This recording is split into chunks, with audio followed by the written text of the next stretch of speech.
December 16, 1944. 5:30 hours. The Ardennes forest, along the snowy border between Germany and Belgium. The air is so cold it feels like it could snap bone. Deep inside the dense, black pines of the Eiffel Mountains, the world is holding its breath. A heavy, freezing mist clings to the treetops, shrouding the ground in an impenetrable gray gloom. It is a ghost world. A world where sound travels strangely, muffled by the snow and the fog. Oberstleutnant Von Weber stands in the open turret of his command vehicle, a half-track that smells of stale oil, wet wool, and nervous sweat. He pulls his field gray collar tighter against his neck, but the damp chill finds its way in. He looks at the luminous dial of his watch. The second hand ticks. Tick, tick, tick. Around him, invisible in the fog, are thousands of men. The 5th Panzer Army. They are the last roll of the dice for the Third Reich. They are ghosts, gathered in silence, forbidden to light a cigarette, forbidden to start an engine, forbidden to even whisper too loudly. They are waiting for the signal to launch Operation Watch on the Rhine. To the west, just a few miles away, lie the American lines. The Ghost Front, the Americans call it. It is a quiet sector where tired units are sent to rest and green units are sent to learn the ropes. The Americans are sleeping in their foxholes, wrapped in blankets, dreaming of Christmas, which is only 9 days away. They believe the war is almost over. They believe the German army is broken, a toothless beast retreating to its cage. Von Weber looks down at the fuel gauge of his vehicle. It reads less than half full. He taps it with a gloved finger, a nervous tic he has developed over the last month. He looks at the faces of his men huddled nearby. They are not the elite stormtroopers of 1940.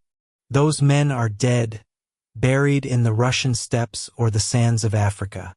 These are boys, some as young as 16, and old men, drafted from factories. Their uniforms are mismatched. Their boots are worn thin. But they have one thing left: desperation. 5:30. The horizon behind them suddenly tears open. It is not the sun rising. It is fire. 2,000 German artillery guns open fire simultaneously. The sound is not a roar. It is a physical blow to the chest. The earth shakes. The sky above the Ardennes turns a violent, bruised purple as the muzzle flashes light up the underbelly of the clouds. The screaming whine of the Nebelwerfer rockets, the screaming mimes, pierces the air, a terrifying sound like fabric tearing, followed by the thunderous crump of impact.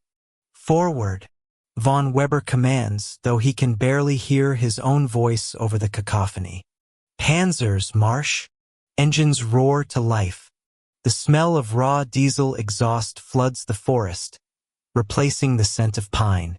The massive King Tiger tanks, painted in ambush camouflage, lurch forward, their tracks churning the pristine snow into black sludge. They are monsters of steel, invincible from the front, carrying 88mm cannons that can punch through anything the Americans have. But Von Weber knows the secret terrifying truth that the propaganda reels in Berlin do not show. These monsters are thirsty. They are gas-guzzling beasts. The entire operation, this massive counteroffensive involving over 200,000 men and thousands of tanks, has enough fuel for perhaps 3 days of combat. 3 days. The plan is not just to fight. It is to steal. They must capture the American fuel depots at Stavelot, at Spa, at Eupen. They must feed on the enemy to survive. They are a vampire army, dependent on the blood of American supply lines to keep moving. If they stop, they die. If they run out of gas, these million-dollar tanks become nothing more than steel bunkers, useless pillboxes in the snow. As the column moves forward, crushing saplings and sliding on the icy logging roads, Von Weber sees a horse-drawn cart struggling in the mud next to a Panzer IV. He stares at it. A horse. In 1944, the greatest industrial war in human history, and the Wehrmacht is relying on horses to pull artillery and supplies because there are no trucks and no rubber for tires. The contrast makes his stomach turn. On his left, a 70-ton tank, a marvel of engineering. On his right, a shivering horse, its ribs showing through its coat. This is the reality of Germany. A facade of high-tech terror masking a hollow, rotting interior. They smash into the American lines an hour later. The surprise is total. The American soldiers of the 106th Infantry Division, the Golden Lions, are caught completely off guard. They are thrown from their bunks by the explosions. Before they can lace their boots, the shapes of German infantry are emerging from the fog like wraiths. The distinctive ripping sound of the MG-42 machine gun, Hitler's zipper, cuts through the morning air. Chaos reigns. American radios scream for help, but the lines are cut. Confusion. Panic. Men running into the woods, leaving behind their hot coffee and half-eaten breakfasts. Von Weber watches from his command vehicle as his tanks roll over an American jeep, flattening it like a tin can. He sees American supplies everywhere. Crates of ammunition, boxes of rations, blankets, cigarettes. He orders his driver to stop near a captured American dugout. He hops out, his boots crunching in the snow. He walks into the abandoned American position. A pot of coffee is still boiling on a small stove. There are packs of Lucky Strike cigarettes scattered on a crate. He picks up a pack. He opens it and smells the tobacco. Smells rich, cured, expensive. He hasn't seen tobacco like this in 2 years. He takes a cigarette, lights it, and takes a deep drag. The smoke fills his lungs, a momentary luxury amidst the slaughter. A young German soldier runs up to him, his eyes wide with adrenaline and hunger. Herr Oberst. The boy pants, pointing to a pile of crates. Look, rubber boots. Overshoes. Thousands of them. Von Weber looks. Piles of galoshes. Every American soldier seems to have them. He looks down at the boy's feet. The soldier is wearing standard leather jackboots, soaked through, his toes likely turning blue. Trench foot is already claiming more men than American bullets. Take them, Von Weber says quietly. Take what you need, but move fast. We need fuel, not just boots. The boy nods and scrambles to loot the dead and the fleeing. This is the golden time, the first 20-48 hours of the offensive. The weather has grounded the Allied Air Force. The American planes, the terrible Jabos that rule the sky, are stuck on the ground in England and France, blinded by the fog. This is the only reason the Germans can move in daylight. But the clock is ticking. Von Weber climbs back into his vehicle. He checks the fuel gauge again. The needle has moved slightly to the left. Just a fraction. But it is a fraction they cannot afford to lose. Driver, keep moving towards Malmedy, he barks. We must reach the Meuse River before the sky clears.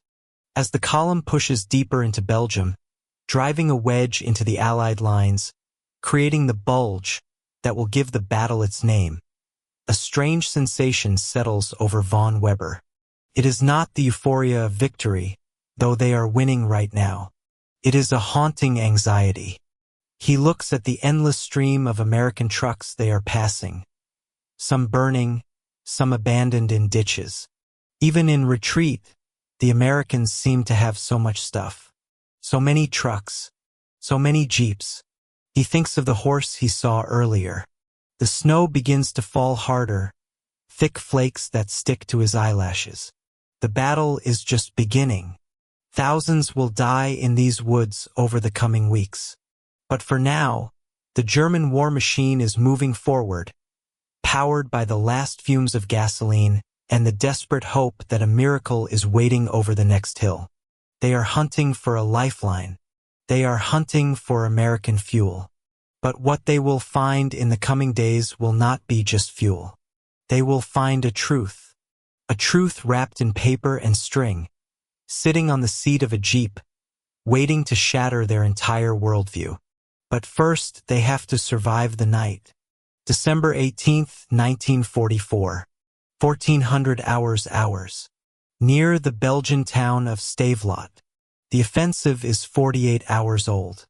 The initial shock has worn off, replaced by a grinding, bloody friction. The roads, narrow and winding tracks designed for farm carts, are now clogged with the heaviest machinery of war ever built. Oberstleutnant Von Weber stands by the side of the road, watching a King Tiger tank idle. The beast weighs nearly 70 tons. Its engine, a Maybach V12, rumbles with a deep, throat-vibrating bass. It is a masterpiece of lethality. But Von Weber isn't looking at the terrifying 88mm gun. He is listening to the engine note. It sounds rough, and he is smelling the exhaust. It is thin. "Turn it off," he orders the tank commander. "Herr Oberst, if we turn it off, the starter motor might not." "Turn it off," Von Weber snaps. "We are burning fuel just standing here waiting for the infantry to clear the bridge. Save every drop." The engine dies. The silence that follows is sudden and heavy, filled only by the distant thud of mortar fire. Von Weber walks down the line of vehicles. He sees his men. They are not marching like conquerors anymore. They are scavenging. He watches a squad of Panzer Grenadiers surrounding a disabled American truck in a ditch. They are like ants on a sugar cube. One soldier is siphoning gasoline from the truck's tank into a jerrycan, sucking on the rubber hose until he coughs, spitting out the toxic liquid. Others are tearing open the canvas back. They emerge with treasure. Not gold. Not intelligence files. Cans. "Spam!" One soldier shouts, holding up a rectangular metal tin. "Meat. Real meat." Another soldier finds a carton of cigarettes.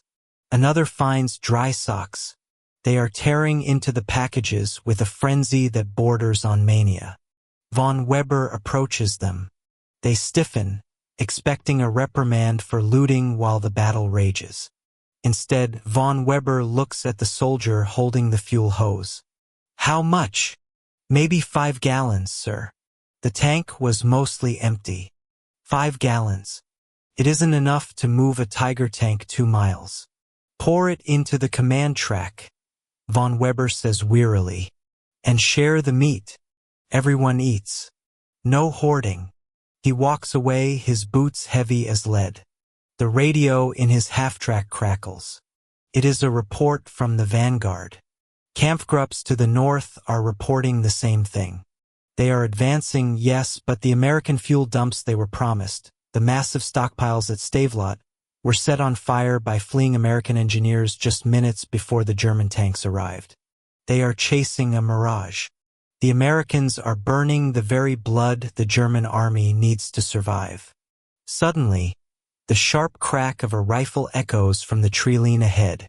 Then another. Then the ripping sound of an MP40. "Contact front!" a voice screams. Von Weber climbs onto his vehicle, raising his binoculars. Through the mist and the falling snow, he sees movement on the road ahead. A small American convoy, 2 trucks and a jeep, has blundered right into their path, likely lost in the confusing maze of the Ardennes roads. "Don't destroy them," Von Weber yells into the radio handset. "Capture them. We need the vehicles. We need the fuel." The German lead tank, a Panther, rotates its turret, but the gunner holds his fire. Instead, the tank accelerates, its tracks throwing up clods of frozen mud. The machine gunner on the hull fires a burst over the heads of the Americans. The American trucks screech to a halt. The drivers bail out, sprinting for the tree line. They know they don't stand a chance against armor. But the Jeep does not stop. The driver of the Jeep slams it into reverse, tires spinning wildly on the ice. It whips around, trying to make a desperate run back the way it came.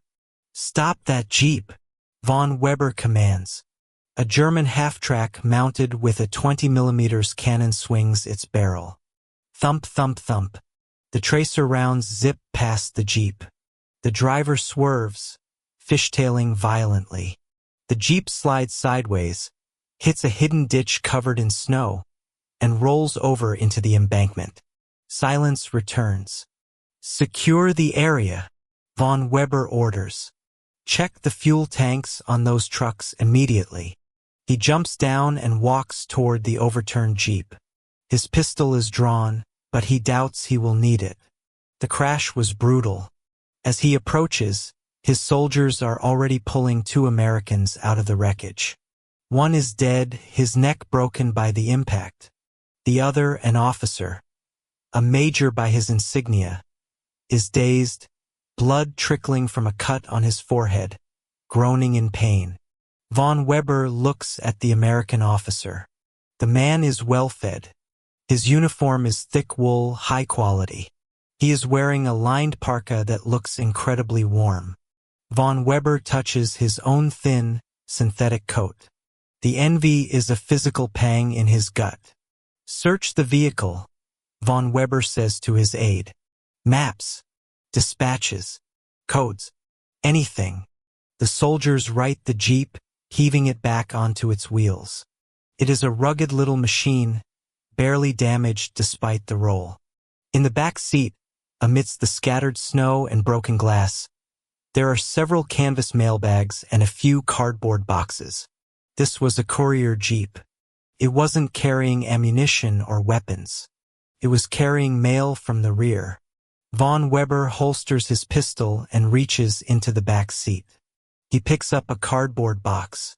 It is slightly crushed on one corner, but intact. It has postage stamps on it. American stamps. He reads the return address. Mrs. C. O'Malley, Boston, Massachusetts. He looks at the date on the postmark. December 4th, 1944. Von Weber pauses. He does the math in his head. Today is December 18th. This box left Boston 2 weeks ago. 2 weeks. In Germany, it takes 6 weeks for a letter to travel from Berlin to the front, if it arrives at all. The rail lines are bombed. The trucks are broken. The system is collapsing. He pulls a knife from his belt and slits the tape on the box. He doesn't know what he expects to find. Winter socks? A Bible? He folds back the cardboard flaps. Inside, nestled in crumpled newspaper to protect it, sits a cake. It is a chocolate cake. It is not a dried, preserved ration cake. It is not a tin of condensed struggle food. It is a fresh, home-baked chocolate cake. The frosting has been slightly smashed against the lid by the crash, but it is still soft. Rich, dark chocolate. Von Weber stares at it. He removes a glove. He touches the frosting. It sticks to his finger. It is moist. The smell hits him. Sugar, cocoa, butter, real butter. It smells like a childhood he has forgotten. It smells like peace. The American major, now sitting in the snow under guard, looks up. He wipes blood from his eye.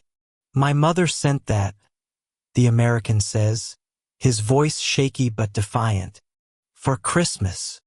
Von Weber looks from the cake to the American, and then out at the gray, freezing forest where his own men are scavenging for half-frozen potatoes in the mud.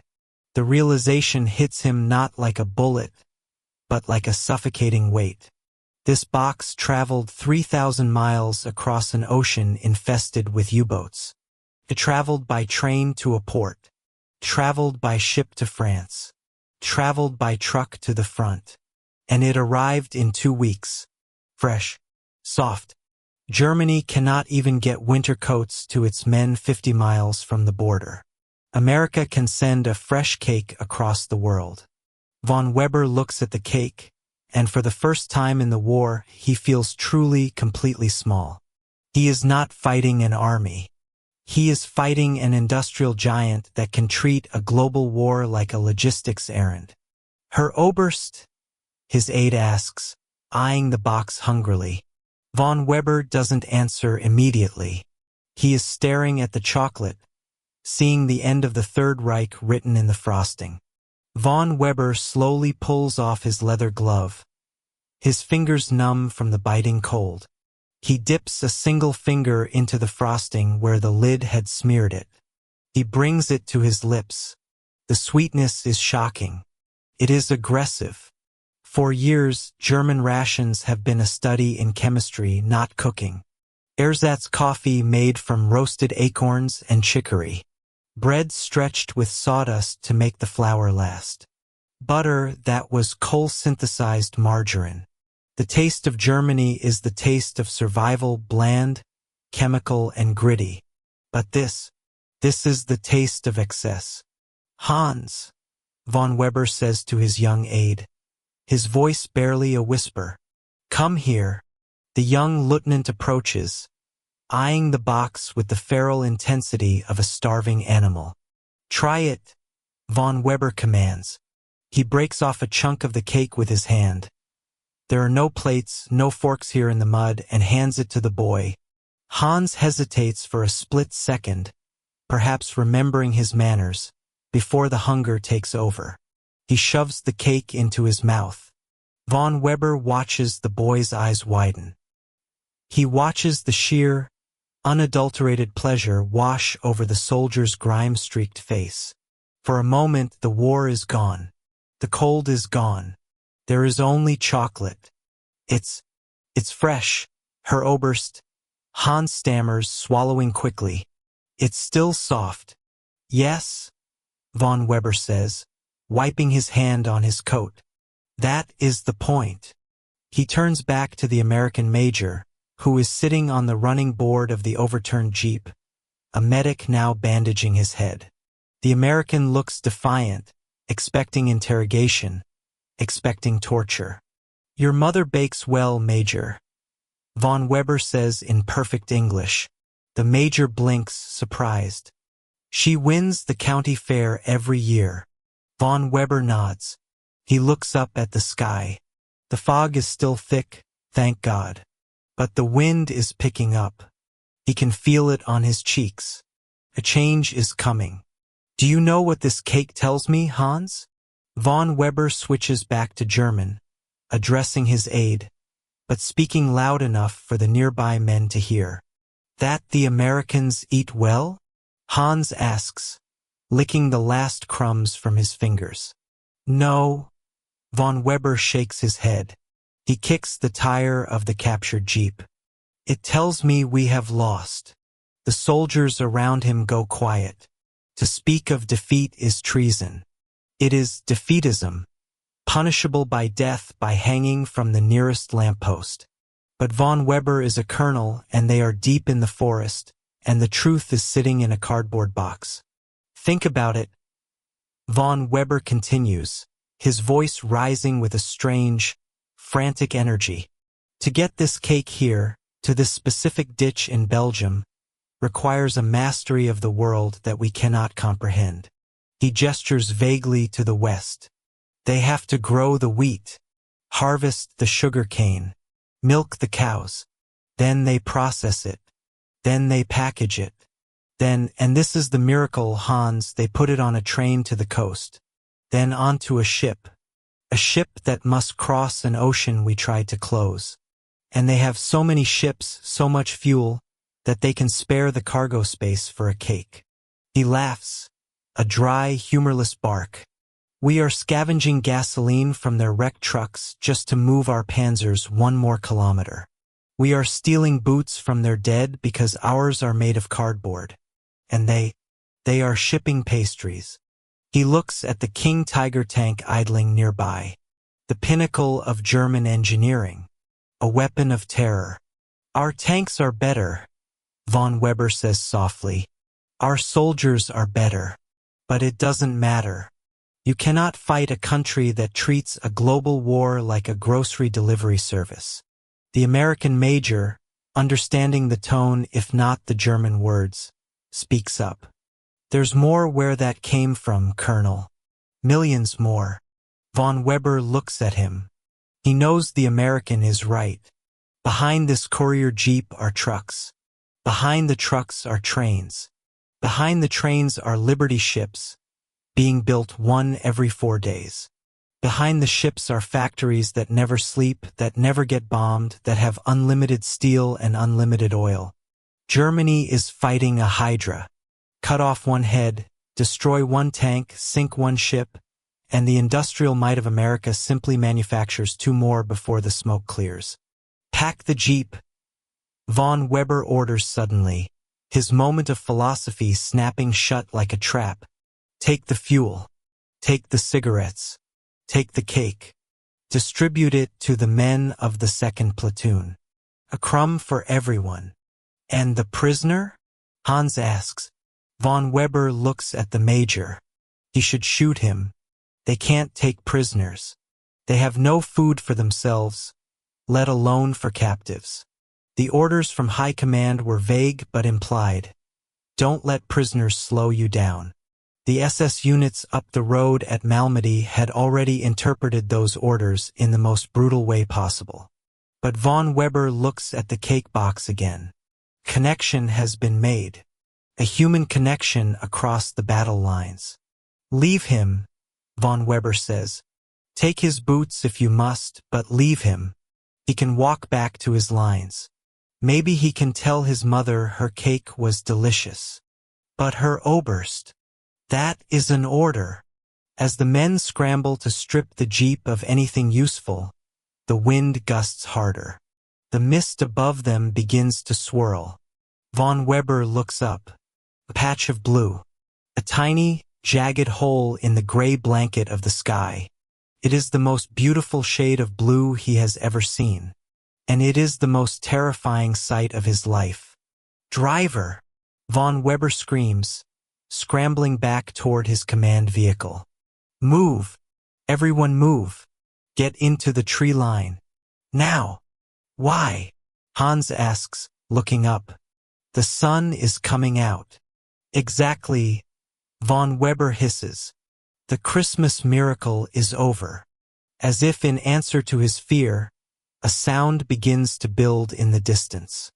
A low, droning hum that vibrates in the teeth. It is not the clanking of tanks. It is the sound of death from above. The Jabos are waking up. The American Air Force, grounded for days by the bad weather, has seen the hole in the clouds. And they are coming. Camouflage! The sergeant starts screaming down the line. Cut branches. Hide the tanks. But it is too late to hide. The column is exposed on the road. And the cake, the sweet taste of home that had momentarily distracted them, has cost them 5 precious minutes. 5 minutes is a lifetime in war. The blue hole in the clouds expands, tearing the gray shroud of the Ardennes apart like rotten fabric. Sunlight, blinding and brilliant, spills onto the white snow. For a civilian, it is a glorious winter afternoon. For Oberstleutnant Von Weber, it is a death sentence. Air raid! The scream tears down the line. Jabos! 9 o'clock high! Von Weber throws himself against the cold steel of his half-track, craning his neck upward. He sees them, for specks, glittering like diamonds in the sudden sun. They are circling, lazy and predatory, spotting the dark snake of the German column clearly visible against the pristine white road. They are P-47 Thunderbolts. The Americans call them jugs. They are not graceful dogfighters like the Spitfire or the Mustang. They are massive, brutish flying tanks, built to take a beating and deliver hell. And they are diving. The lead plane tips its wing, the sun flashing off the aluminum, and begins its descent. The sound changes from a drone to a high-pitched terrifying scream as the engine revs and the air rushes over the wings. Flak! Open fire! Von Weber bellows, though his voice is lost in the roar. The 20mm cannon on the half-track behind him starts chugging, sending green tracer rounds arcing into the sky. It looks pathetic, like throwing pebbles at a hawk. The P-47 ignores the tracers. It straightens its dive, aiming directly for the lead King Tiger. Then, the sky rips in half. The P-47 carries 8.50 caliber heavy machine guns in its wings. When they fire simultaneously, the sound is not a rattle. It is a buzz saw, a continuous tear in the fabric of reality. The snow around the King Tiger erupts into geysers of steam and dirt. The bullets spark off the tank's thick armor, harmless to the steel but deadly to the infantry riding on the back. Men scream as they are cut down, their bodies thrown from the hull of the tank like ragdolls. But the pilot isn't trying to shoot the tank. He pulls up at the last second, and two dark shapes detach from under his wings. 500-pound bombs. They tumble in slow motion. One misses, exploding in the tree line, shattering pines into millions of wooden shrapnel shards. The other lands directly behind the Tiger, right on the engine deck's ventilation grills, the tank's only weak spot. Boom! The explosion lifts the 70-ton monster off the ground. A fireball erupts from the rear, oily and black. The ammunition inside cooks off instantly. The turret, weighing nearly 10 tons, is blown cleanly off the hull, spinning through the air like a toy before crashing into the ditch. The invincible German armor, the pride of the Reich, has been destroyed in 3 seconds by a 20-year-old kid from Kansas pressing a button. Scatter! Get off the road! Von Weber scrambles over the side of his vehicle, diving face first into the freezing slush of the ditch. The second plane is already diving. This one ignores the tanks and aims for the soft targets. The trucks carrying the ammunition. The trucks carrying the precious fuel they just stole. The strafing run walks down the road, a line of exploding earth moving at 300 miles per hour towards Von Weber. He buries his face in the mud, covering his head with his hands, praying to a god he hasn't spoken to in years. Rat-tat-tat-tat-tat-tat. The noise is deafening. The heat is intense. The half-track next to him, the one carrying the scavenged American gasoline, takes a direct hit. It doesn't just explode, it disintegrates. A wave of liquid fire washes over the road. Burning gasoline sprays everywhere, sticking to uniforms, to skin, to the snow. Men run from the inferno, human torches screaming in a pitch that cuts through the roar of the engines. Von Weber feels the heat singe his eyebrows. He rolls deeper into the snow, the cold biting his skin, trying to put distance between himself and the fire. Then, as quickly as it began, the planes pull up. They climb back into the blue sky, their engines whining as they regroup for another pass. Von Weber sits up, gasping for air. The scene on the road is apocalyptic. Black smoke towers into the clear sky, a perfect marker for every other Allied pilot within 50 miles. The smell is horrific, a mix of burning rubber, roasted meat, and cordite. He looks for his aide, Hans. He finds him near the burning wreckage of the Jeep. Hans is lying on his back, staring up at the beautiful blue sky. His eyes are open, but they see nothing. A piece of shrapnel from the bomb has caught him in the throat. Next to Hans's outstretched hand, face down in the mud, is the piece of chocolate cake he never finished. It is trampled, mixed with blood and oil, the symbol of American plenty, now just trash in the dirt of a Belgian road. Von Weber stands up, his legs shaking uncontrollably. He looks at the ruin of his column. 2 tanks destroyed, 3 trucks burning. The fuel, the precious fuel, gone. And the element of surprise is dead. The radio in his command vehicle, miraculously still working, is screaming with voices. Sector 4. Taking heavy air attack. We are pinned down. No fuel. We are abandoning the vehicles. It is happening everywhere. The clearing sky has unleashed the full power of the Allied air superiority. The Bulge is being hammered from above. Von Weber walks over to the dead body of his aide. He reaches down and closes the boy's eyes. Then he looks at the American major, the prisoner. The American had scrambled into the woods during the attack and is now peering out from behind a tree, unharmed. The American looks at the burning German tanks, then at Von Weber. There is no triumph in his eyes, only the grim recognition of the inevitable. "You should have kept moving, Colonel," the American shouts over the crackle of the flames. "You stopped for the cake." Von Weber laughs. It is a broken, jagged sound. "Yes," he mutters. "We stopped for the cake." He turns to his surviving men. They are shell-shocked, blackened by soot, looking at him for orders. They are waiting for him to tell them they can still win. They are waiting for the lie. But Von Weber is done with lies. He looks at the column of smoke rising from the destroyed fuel truck.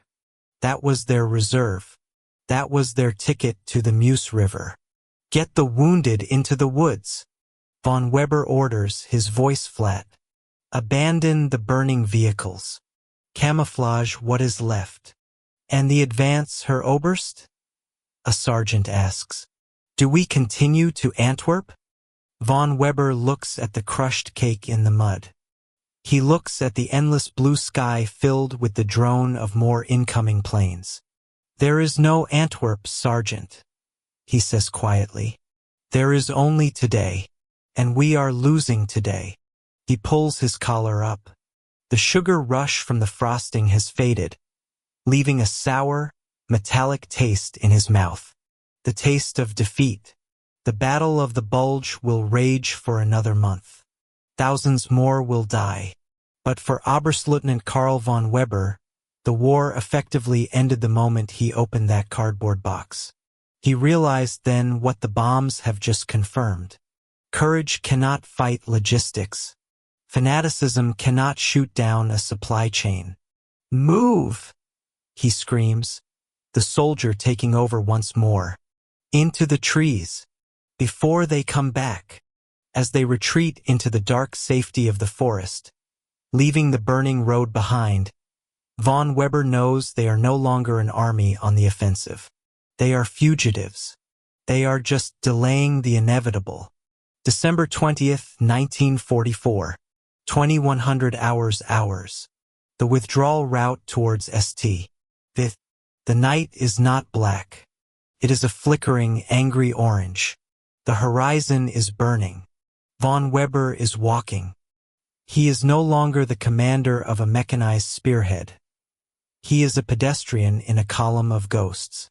His boots, fine leather jackboots that were the envy of his regiment in 1941, are now just freezing traps for moisture. His toes are numb blocks of ice. Every step sends a jolt of pain up his shins. He passes a King Tiger tank abandoned by the side of the logging trail.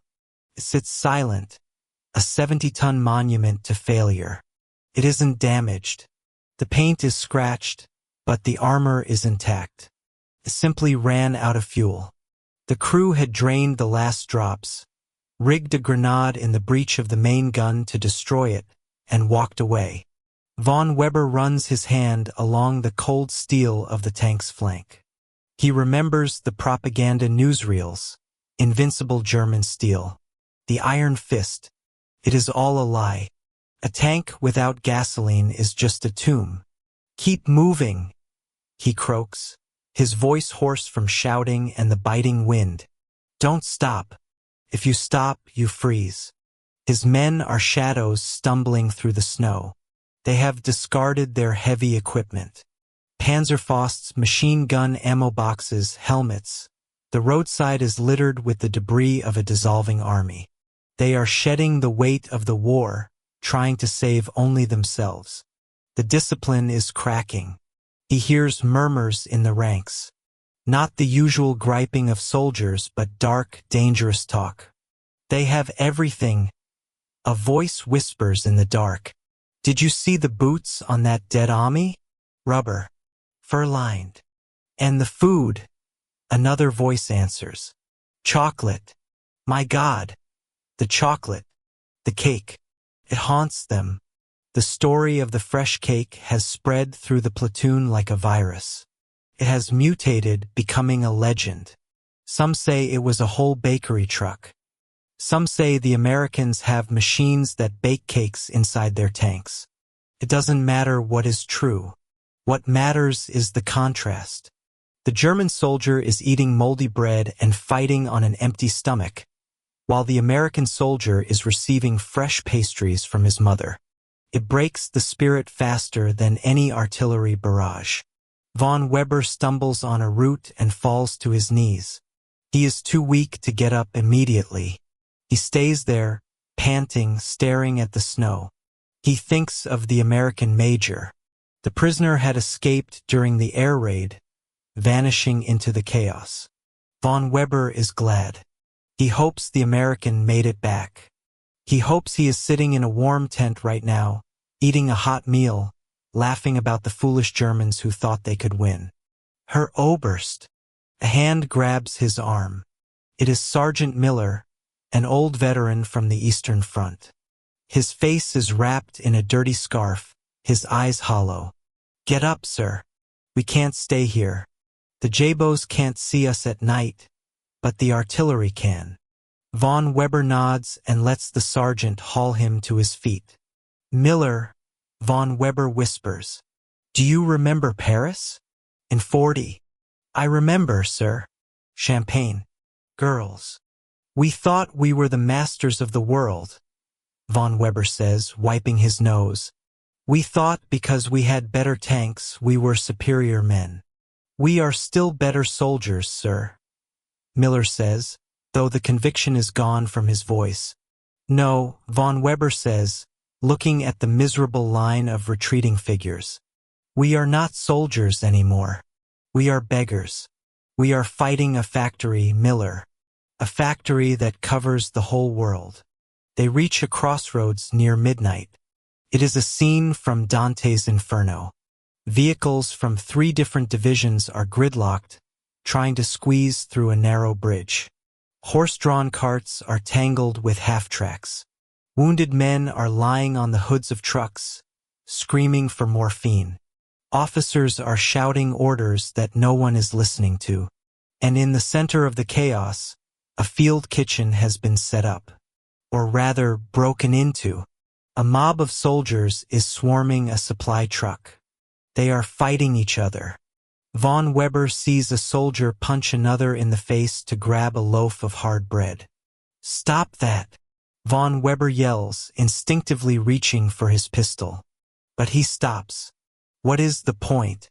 He walks closer. The soldiers part for him, not out of respect, but out of fear of his rank. He looks into the back of the truck. It is empty. They have taken everything, even the raw potatoes. He sees a young boy, no older than 17, sitting on the bumper of the truck, shivering violently. The boy is holding a tin of American rations, captured days ago, now the only thing keeping him alive. The boy looks up at Von Weber. He offers the tin. Peaches, Herr Oberst. The boy whispers. American peaches. In syrup. Von Weber looks at the can. The label is bright, colorful. California cling peaches. He takes the can. He takes a sip of the syrup.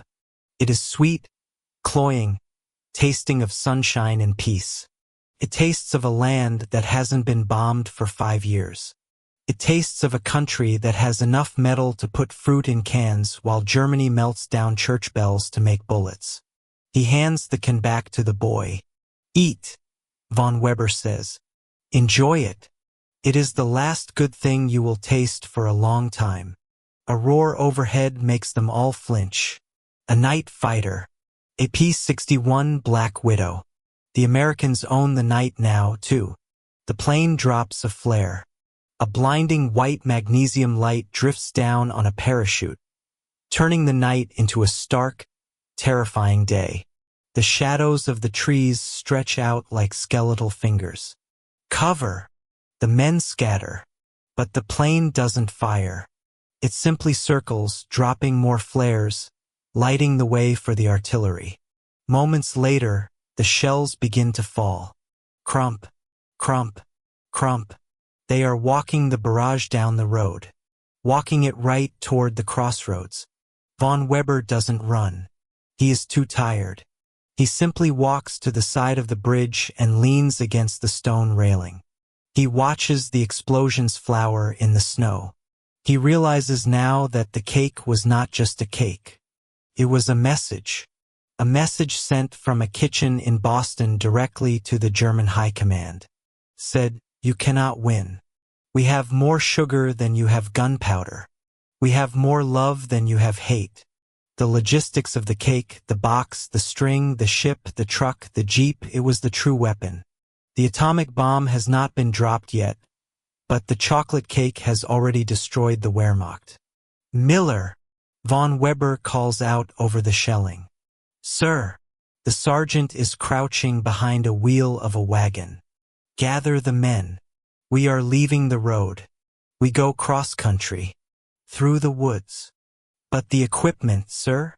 The mortars?" "Leave it!" Von Weber screams, his voice cracking. "Leave it all. We carry only what we can eat and what we can shoot. We are not an army anymore, Miller. We are survivors."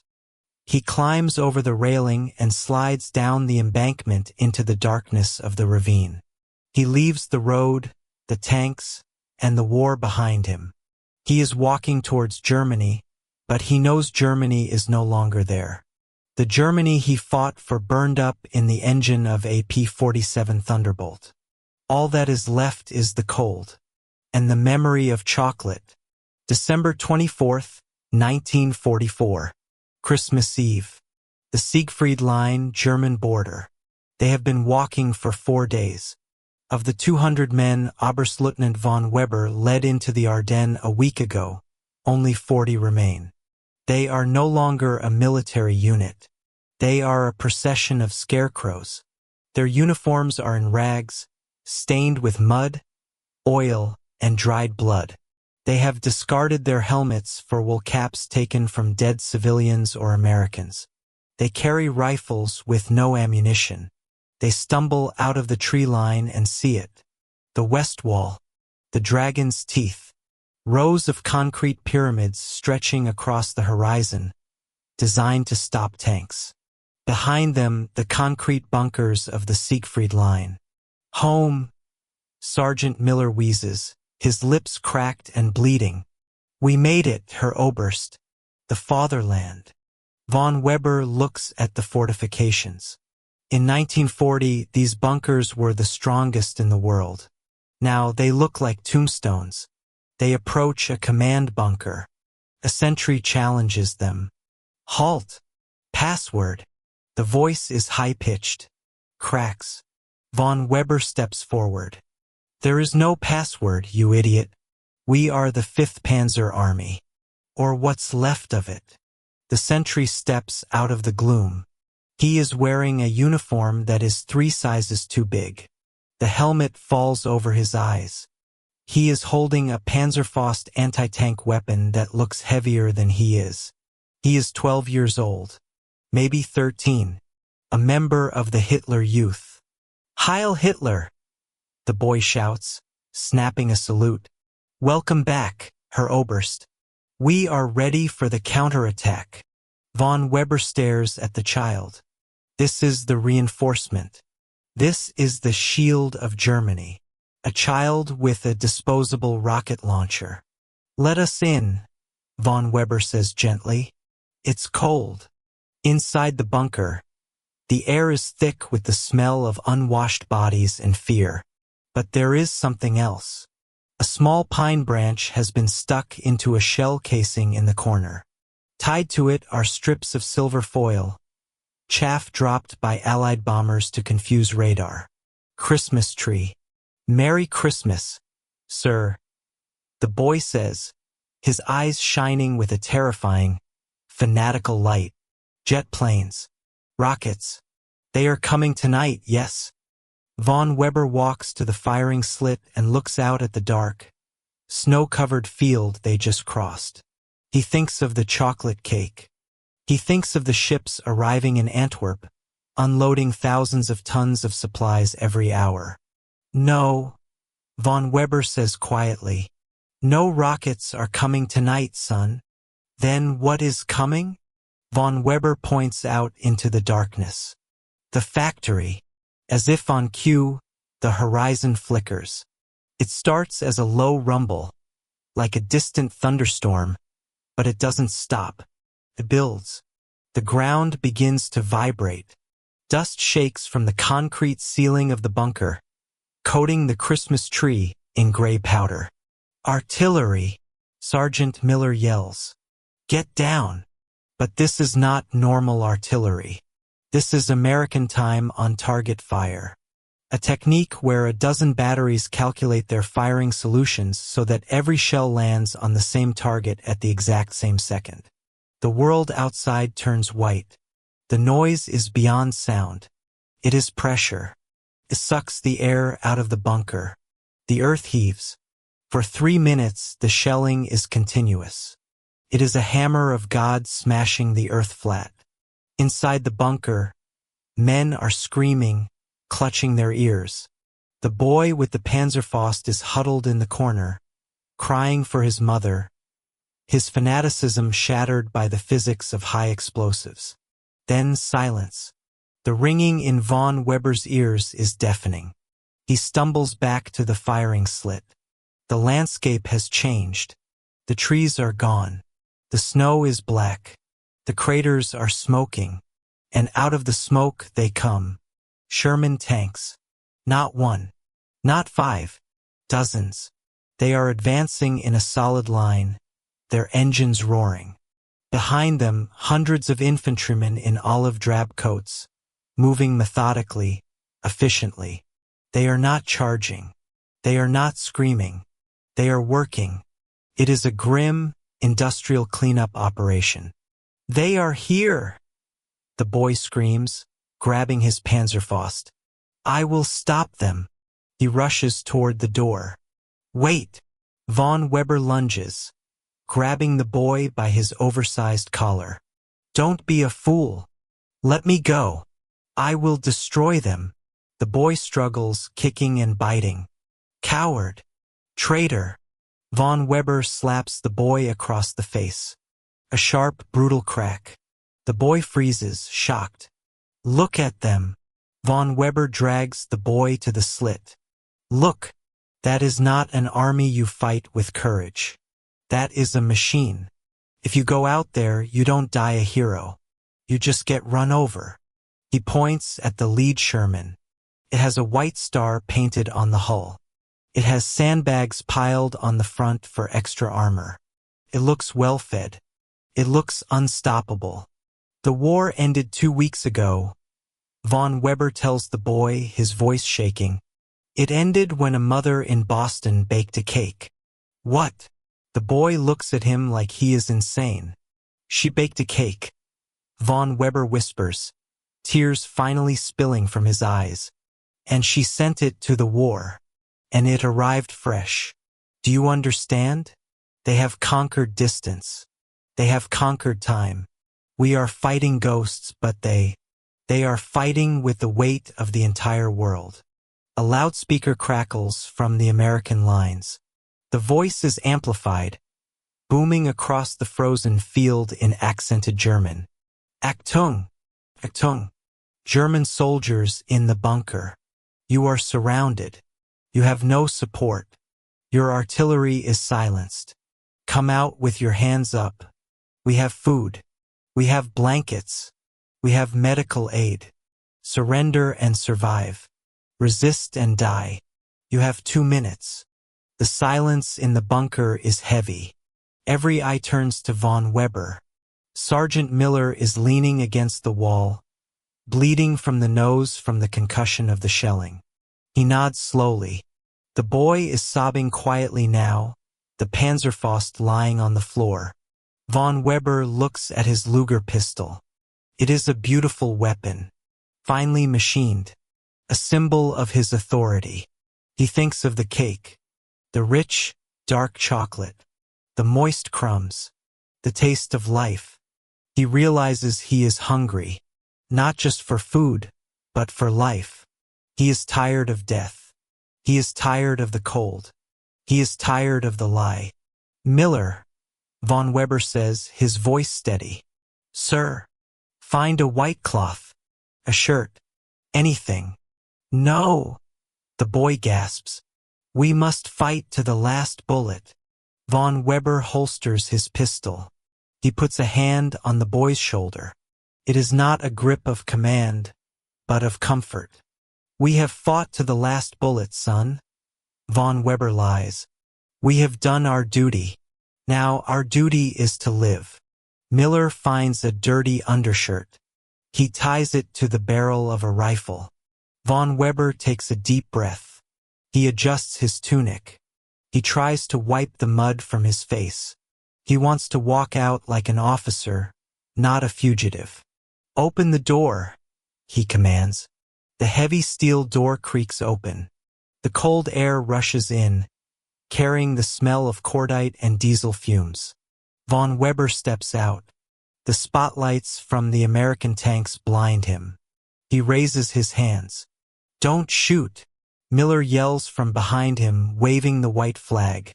Von Weber walks forward into the light. He expects a bullet. He expects to die here, on the threshold of the fatherland. But the guns remain silent. A hatch on the lead Sherman opens. An American commander pops his head out. He is chewing gum. He looks bored. All right, Fritz, the American yells. Keep your hands where I can see 'em. Move to the rear. Hot coffee is waiting. Hot coffee. Von Weber stumbles forward. He falls to his knees in the snow. He is not shot. He is not beaten. A medic runs toward him. As the medic helps him up, Von Weber looks at the American tank commander. He wants to ask him about the logistics. He wants to ask him about the ships.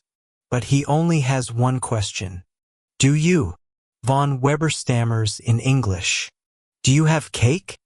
The American looks at him, confused, then grins. Cake? Hell, buddy, it's Christmas. We got turkey, we got cranberry sauce, and yeah, we got fruitcake. Plenty of it. Von Weber closes his eyes. He laughs.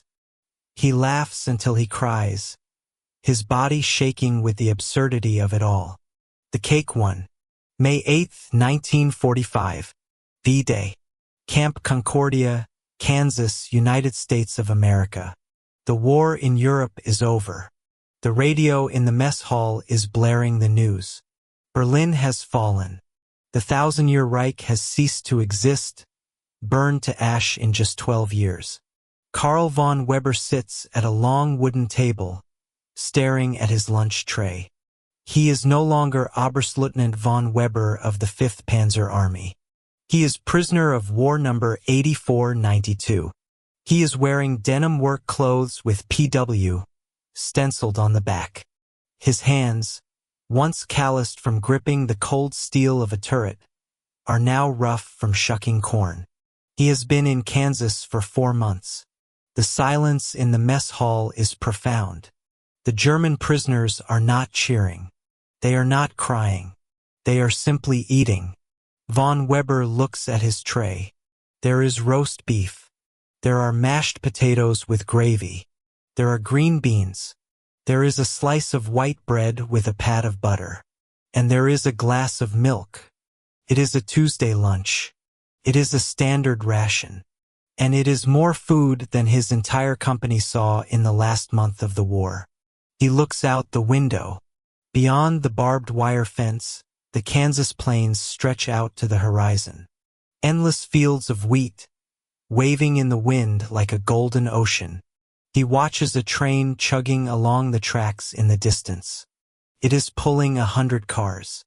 Grain, coal, steel, oil. It never stops. Day and night the trains run. When he first arrived in America, transported by ship to Boston and then by train across the Midwest, he spent the entire journey glued to the window. He kept waiting to see the bomb damage. He kept waiting to see the ruins, the craters, the suffering that Goebbels had promised them the Luftwaffe was inflicting on America. He saw nothing but intact cities, glowing factories, fat cattle, shining automobiles. He realized then that the Battle of the Bulge was not a battle. It was a suicide note. Carl, Sergeant Miller sits down opposite him. Miller looks different. He has gained 20 pounds. His cheeks are rosy.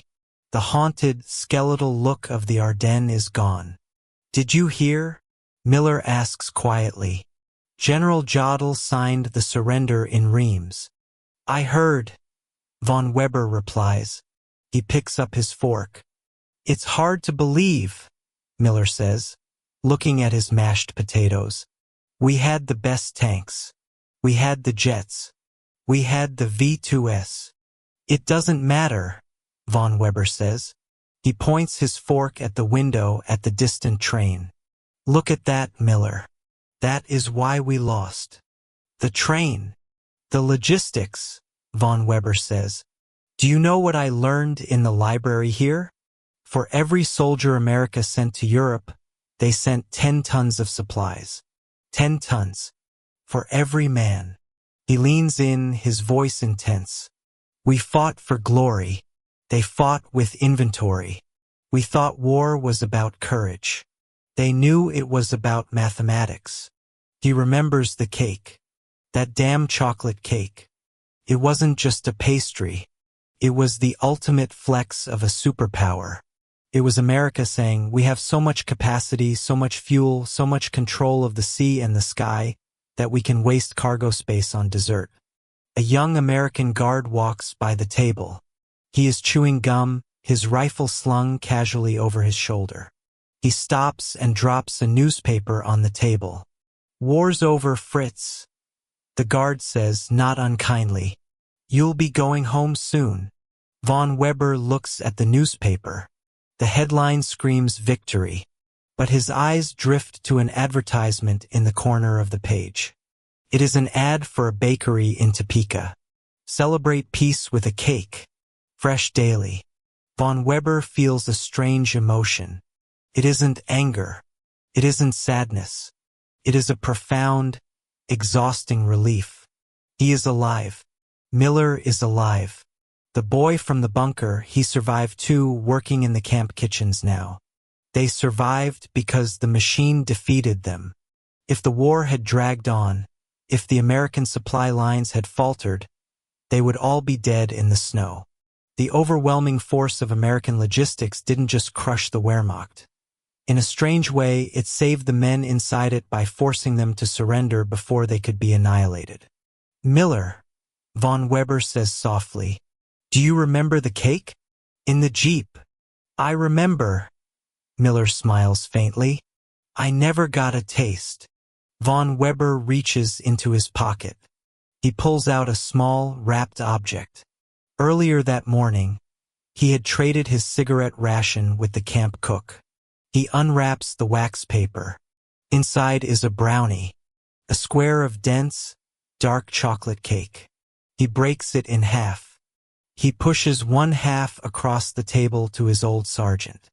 For the victory, Von Weber says, but there is no sarcasm in his voice. Whose victory? Miller asks, holding the chocolate. Von Weber looks around the warm mess hall, at the well-fed prisoners, at the peaceful fields of Kansas outside. The victory of bread over bullets, Von Weber says. Eat. They eat the chocolate in silence. It is sweet. It is rich. Tastes like the future. The Third Reich is dead. buried under the rubble of its own hubris. But here, in the heart of the enemy's land, eating the enemy's food, Karl von Weber finally understands the lesson of the war. Amateurs talk about tactics, professionals talk about logistics, and the side with the chocolate cake always wins.